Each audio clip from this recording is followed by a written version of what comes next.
Good evening friends and welcome to US English academy. I am doctor Gaurav Dikshit. तो friends, जैसा कि आपको पता है कि हमारा क्रैक कोर्स चल रहा है और इस क्रैक कोर्स का आज 9th डे है और आज का हमारा इस कोर्स का जो नया टॉपिक होगा वो है ट्रांसफॉर्मेशन। तो ट्रांसफॉर्मेशन आज हम पढ़ेंगे, उसमें ये सीखेंगे कि किस तरह से हम किसी सेंटेंस को ट्रांसफॉर्म करते हैं। लेकिन उसे शुरू करें उससे पहले ट्रांसफॉर्मेशन वर्ड का मीनिंग क्या है। तो एक्चुअली ट्रांसफॉर्मेशन का मतलब होता है कि किसी भी सेंटेंस को ट्रांसफॉर्म करना, मतलब to transform without making any change in the meaning of the sentence. Clear guys? कहने का मतलब ये हुआ किसी भी सेंटेंस में उसके अर्थ में परिवर्तन किए बिना उसकी स्ट्रक्चर में चेंज कर देना ही ट्रांसफॉर्मेशन कहलाता है। तो फ्रेंड्स, आज के इस 9th डे में हम ट्रांसफॉर्मेशन का तरीका तो सीखेंगे और उसमें पहला नियम जो होगा या पहले प्रकार का जो सेंटेंस है वो ये रहेगा। उसकी बनावट अगर आपको इस तरह की मिलती है, किस तरह से सेंटेंसेस एक्सप्रेसिंग एक्सिस, कौन से सेंटेंस, अगर आपको ये सेंटेंस मिलते हैं, कौन से सेंटेंसेस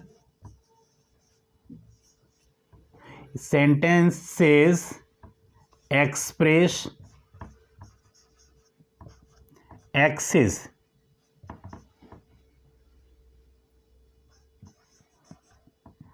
अगर ये एक्सिस, जिसमें एक्सिस का मतलब होता है गाइज अधिकता, किसी चीज की अधिकता दिखाने वाले अगर सेंटेंस मिलते हैं और आपसे ये कहा जाए इसे ट्रांसफॉर्म करिए, तो आप किस ढंग से और किस तरह से ट्रांसफॉर्म उसे करेंगे। लेकिन उससे पहले उसकी स्ट्रक्चर कैसी हो इस पे जरा बात करते हैं। तो subject plus verb plus adjective, subject plus verb plus two और प्लस एडजेक्टिव ऑब्लिक एडवर्ब। अगर इस स्ट्रक्चर पे आधारित सेंटेंस आपको मिलते हैं और आपसे ये कहा जाए कि इन्हें ट्रांसफॉर्म करिए, मैं एक एग्जाम्पल और लिख दूं आपको सेंटेंस, ताकि आप उसे ट्रांसफॉर्म करना बेहतर ढंग से सीख पाएं। जैसे कुछ इस तरह से रहे, वेदर या इज टू हॉट। ये तो रही स्ट्रक्चर और ये रहा सेंटेंस जो कि इसी स्ट्रक्चर पे बेस्ड है। अगर इस टाइप के सेंटेंस आपको मिलें, आप उन्हें ट्रांसफॉर्म कैसे करेंगे?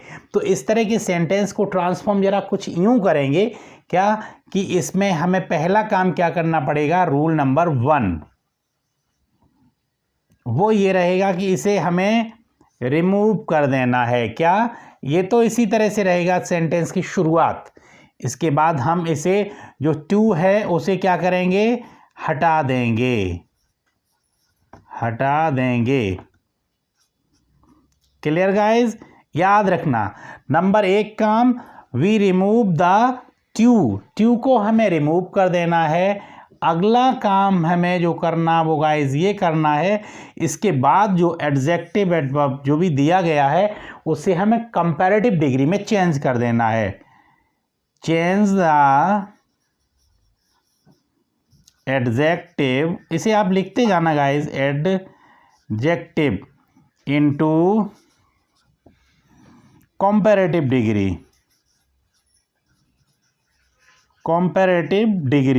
Clear guys? दूसरा काम हमारा यह है कि एडजेक्टिव एडवर्ब को हमें एडजेक्टिव को क्या कर देना, कंपैरेटिव डिग्री में चेंज कर देना है। तो अगर कंपैरेटिव में आप चेंज कर देंगे तो कहने का मतलब ये हुआ कि कंपैरेटिव डिग्री में हम देन का प्रयोग करते हैं तो जरूर करेंगे, इसे बताने की ज़रूरत ही नहीं, आपको पहले से ही पता है। तो इसे देन लगाएंगे। अब सवाल ये है कि देन के बाद क्या करेंगे, क्योंकि सेंटेंस तो हमारा इतना ही है, इसे आपने कंपैरेटिव बना दिया, देन लगा दिया।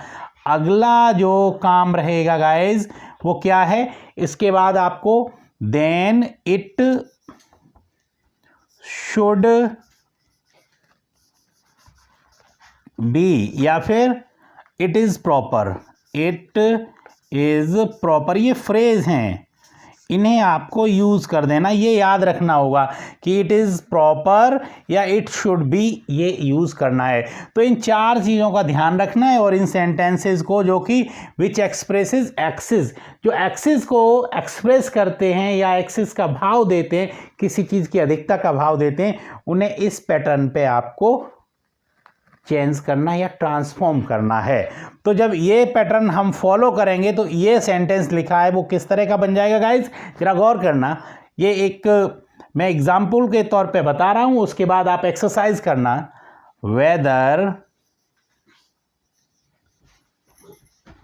इज, अब मैंने आपको कहा था कि टू को आपको हटा देना, तो बिल्कुल हटा दीजिए। यहां पे हॉट रहा, इसे कॉम्पैरेटिव में चेंज कर दीजिए, तो हॉटर, हॉट का कंपैरेटिव हॉटर, उसके बाद लगा देना है जब कंपैरेटिव आ गया तो देन इट शुड बी या it is proper, then it is proper. तो ये तो था गाइस ट्रांसफॉर्मेशन किसका, सेंटेंसेस विच एक्सप्रेसेस क्या, या सेंटेंस विच एक्सप्रेसेस एक्सिस। तो आपने नोट कर लिया होगा। तो गाइस इस तरह के सेंटेंसेस को हमें ऐसे ट्रांसफॉर्म करना है। अगले लेक्चर में हम दूसरे टाइप के सेंटेंसेस का डिस्कशन करेंगे, आपको समझाएंगे कि उनका ट्रांसफॉर्मेशन कैसे करना है। तो एक स्नैपशॉट ले सकते हैं आप। ठीक है guys, thank you very much for watching this video, thanks a lot once again.